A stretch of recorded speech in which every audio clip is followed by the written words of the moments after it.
بصوا يا جماعة، أنا هنام، بس قلت إيه أتكلم كلمتين قبل ما أنام يعني. رسالة لكهربا. محمود عبد المنعم كهربا. يا كهربا، امشي من النادي، مش عايزينك. اللي أنت عملته النهاردة ده، الشناوي راح يعتزل للجمهور وياخد اللعيبة. أنت منعت الموضوع، أنت والكابتن مدير الكرة العالمي محمد رمضان قال لك لأ. طب إيه وجهة نظرك؟ أنا مش فاهم. ليه يا عم الحاج؟ ده احنا الجمهور يا عم. يا عم بالسلام يا عم، انت وهو يا عم، اهم حاجه الجمهور يا عم. احنا بنخاف على النادي بتاعنا يا عم، واحنا زي الزمالك يا جماعه. احنا النادي الاهلي يا جماعه. ما عادش حد يجي لنا من الزمالك. بعد كده خلاص كده، اخد الناس دي. ما عادش حد يجي لنا من الزمالك، لو يبقى من كوكب من المريخ. مفيش حد يجي لنا من الزمالك.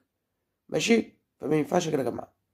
فيا ريت يا كهرباء تاخد بعضك وتمشي، مش عايزينك يا عم. يا اما تعتذر للجمهور بس. واعتذار بقى ايه؟ اعتذار بقى، ماشي. سلام يا عم، مش ناقص.